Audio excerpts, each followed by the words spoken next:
Okay, this is going to be a little walkthrough of the Torque Pro app that you can get from the Google Play. I don't know if it's available on iTunes for any iPhone or iPod users, but most Androids are compatible with this program. The app itself is free to download for basic usage and dials and gauges and such, but if you want all the detailed sensor readings and stuff like that, you have to buy the full app, which the last time I checked I believe is $2.99. The developer of the app actually has a web page, and he's pretty much on top of it to fix any bugs for any users of any particular phones or tablets or what have you. For anybody that was asking about the actual Bluetooth adapter, it plugs into your OBD port right by your left leg, and that's it with the flashing lights.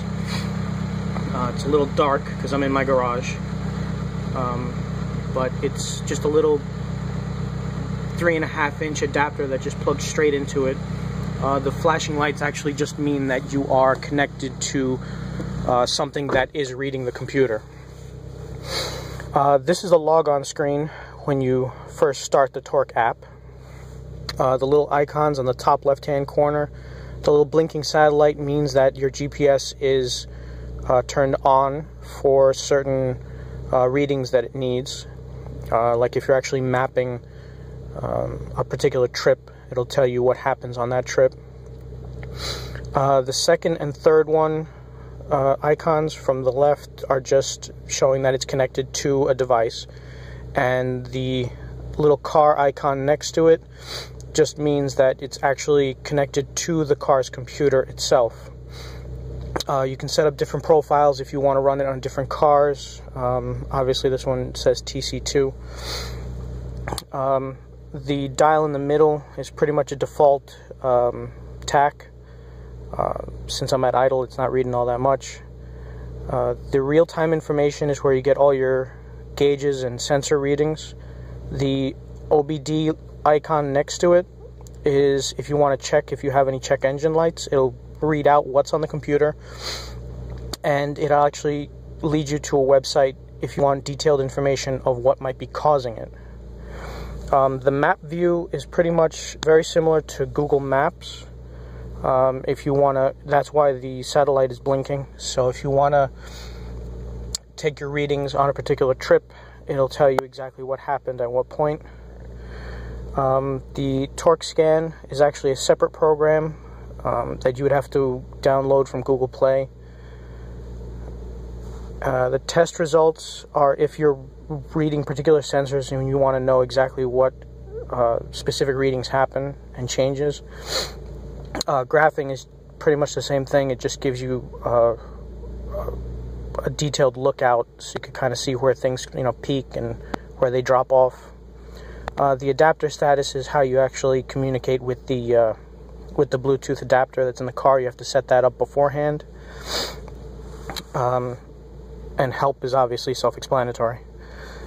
You can actually set up all your details for your car, which is necessary for some of the readings to be correct, by going to the vehicle profiles. And here you can create a new car, or you can actually edit something if something is changed.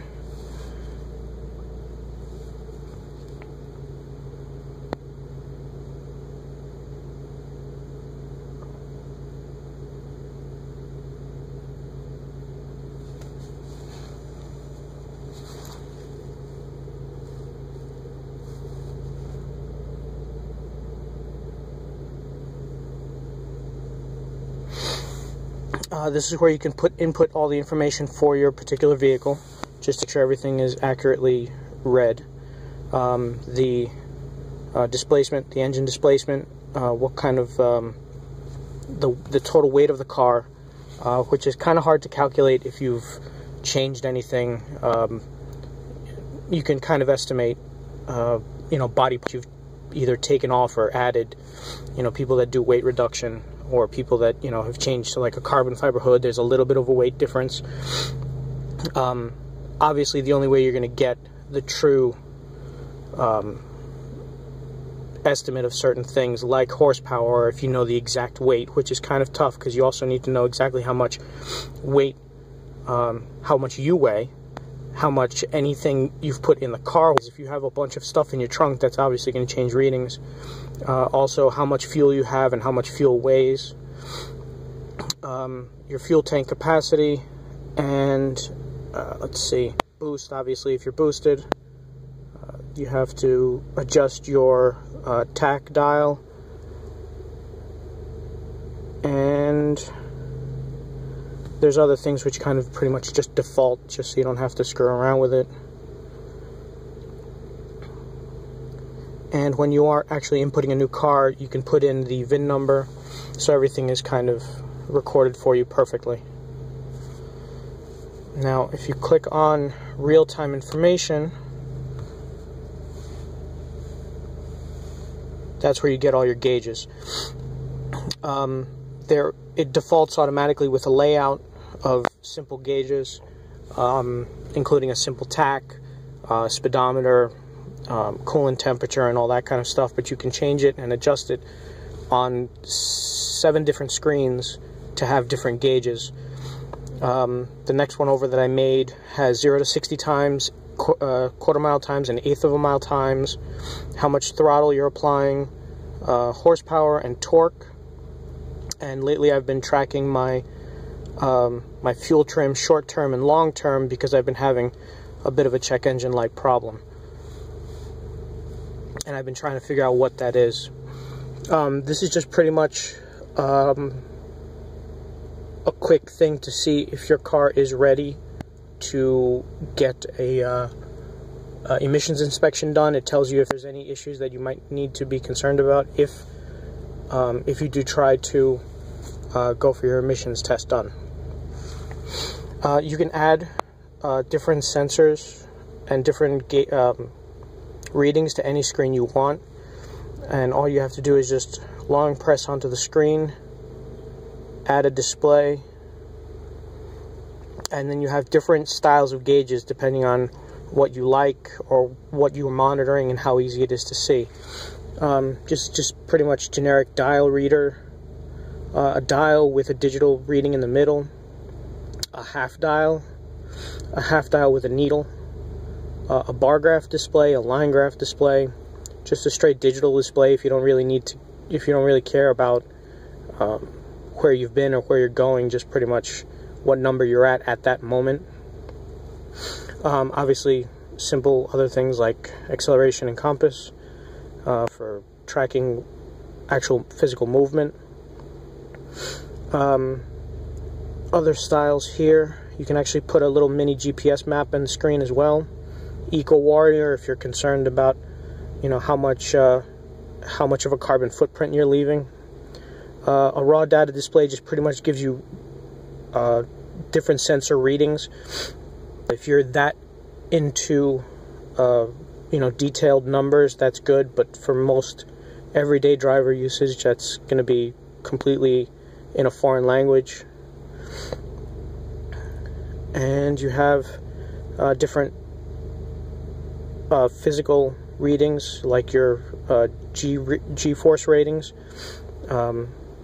You know, how much you're pulling G's on a turn, let's say, or going up or downhill. And once you pick any one of these displays, it'll ask you how big you actually want it to be. Actually, it'll ask you what you want to be reading first. Anything in a light green is a sensor that is readily available by the car to be read. Anything in like a brighter green is something that's constantly being read by the computer, and anything that not highlighted at all is something that it's not actually available to be read through the OBD port. For example, catalyst sensor, because it doesn't measure actual temperature. So these are things, anything that's not highlighted in green is pretty much anything that you can't be read by this computer.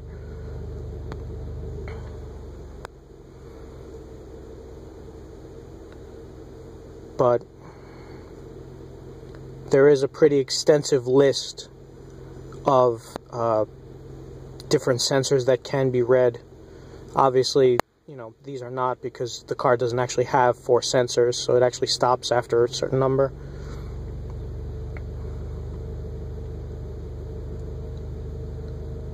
And it goes down pretty extensively, all the way down. The more information you put about your car into the setup, the more sensors you'll be actually be able to read, and the more accurate it will be. Just for the purposes of showing you the setup, I'll just pick this one. It'll ask you how big you want the actual display to be. It can fill up this entire screen, or it can be something very, very tiny in the corner, or you could actually put it wherever you want. If you're actually doing this while you're driving, which is not exactly recommended, but the larger it is, the better. The easier it'll be for you to see. But it just pops up right away. If you just can adjust it and put it anywhere you want. And if you're done using it, or if you have or if you pick the wrong one, or it's not the right for you, you could just delete it. But you pretty much have everything that you want to see. It looks like it's a little bit more easy to play around with than the Dash Commander program. As far as customizing it, it's not, you know, like a static layout that you're stuck with. You could pretty much customize it to however you want. The background, I've selected a carbon fiber, but you could pretty much select a bunch of different themes, you know, like a flat color or a picture even, just to see what's going on. One of the coolest features that I do like about this one is that if you are running this, like let's say while you are driving at night, it has a really cool feature that you can toggle the HUD mode. It'll invert all the readings, and if you place this on your dash in front of your window, well, at daytime it won't really help, but it'll actually display it up on your windshield, so it'll actually be like a heads-up display on your glass, so you don't have to keep looking down at what's going on. I'm sure that there's a ton more of, you know, little features and details that I have not tried yet, but it is a pretty cool program, and it is something fun to play around with, especially if you like, you know, knowing what's going on with your car at all different times. And the check engine light, the OBD scan tool, is actually really, really helpful also if you do have problems with check engine lights.